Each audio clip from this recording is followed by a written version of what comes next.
players all credited defense as the biggest reason for the difference from Sunday to tonight. Is that what you saw too?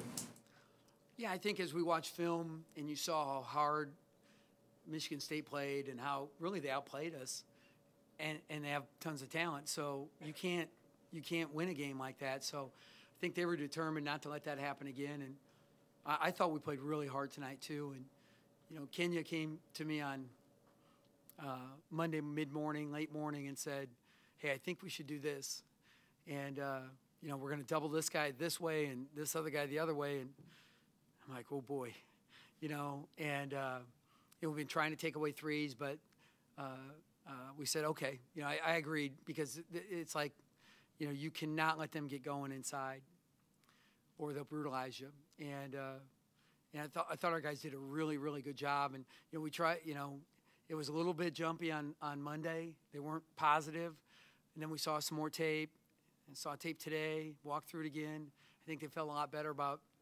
I just said, "Here's the deal. We'll go at it aggressively. If it doesn't work, we'll pull it off and just go straight up." And the kids did a really nice job. How do you bottle that up and do it again? We have no choice. I mean, Creighton hung 111 tonight, so we got to figure out how to defend that action too. Do you think playing that more aggressively defensively just created some swagger for the entire game? Or? Well, first of all, the crowd was amazing, and I think that everybody in there dressed in the candy stripe was tremendous. They were so loud. It was such a great energy. Pinnacle, I've never dreamt it could be like that when I was coaching all these places. I've been some really cool places where it gets loud and obnoxious, but Pinnacle's really got a great vibe, and the guys fed off that. There's no doubt. That was the first time it's been like that this season, and I think that helped. I also think that they weren't happy, or you know, with the way they played against Michigan State. They want to prove that they're better than that. You win the points in the paint. You win the rebounding.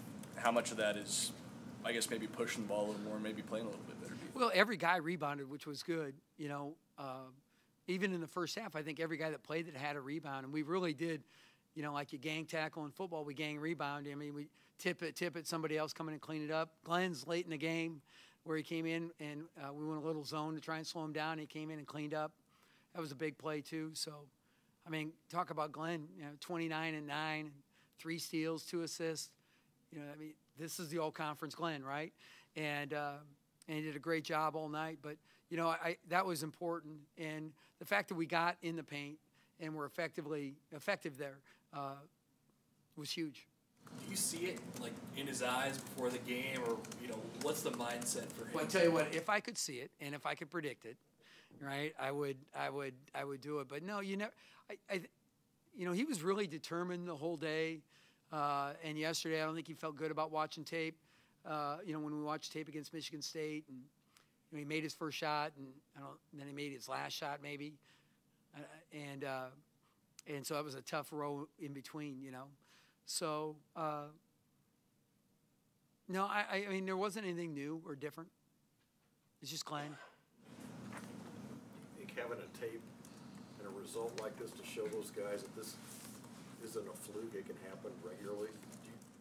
Yeah, I think it's a great boost of confidence going into league play. The fact that there's 7 or 8 teams that are 1-1 now.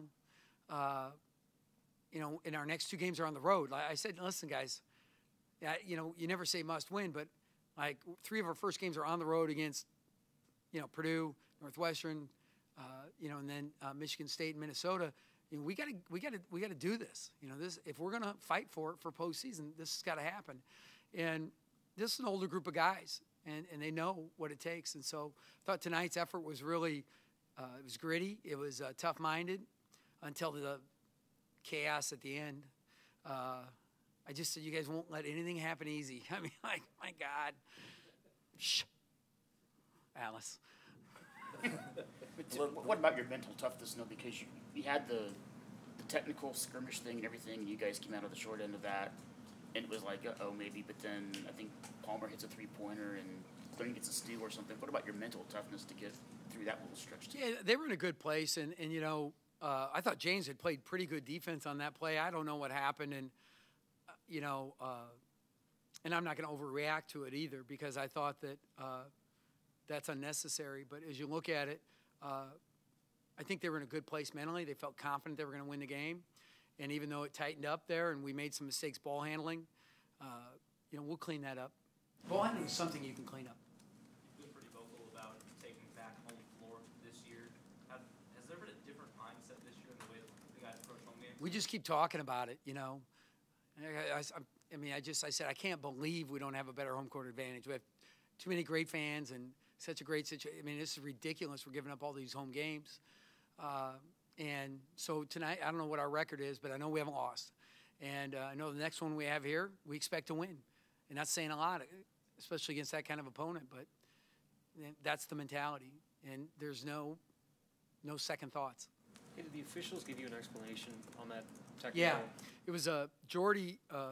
There was offsetting technicals with Coffey and James for John and whatever else happened. But Jordy stepped in after the whistle or on the whistle, which made it a dead ball. So then he received a dead ball technical, and a dead ball technical is 2 shots for them and the ball.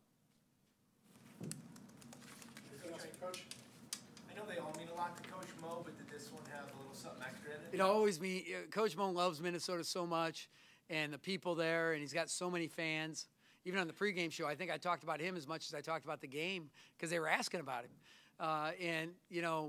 It means everything to him. And, in fact, this was the first time it wasn't a scout. It was Kenya's scout. He was kind of downright surly about it. So I'm happy for Coach that we got this one. Isn't he always a little surly? Was that his call or something different? Yeah, he wanted to, because he didn't have the scout, he wanted to get away from me as far as possible. But, no, what he wanted was just to stay connected with the players. And it's something we've talked about earlier in the season. And I think that really helps because he's such a calming influence on those guys. And nobody gets down there and you don't have your little gossip group complaining about, gee, I'm out, And I thought we had better depth than they did, so I thought if we kept running fresh bodies at them, that might be beneficial for us, and I think it was. Anything else for Coach? Thanks.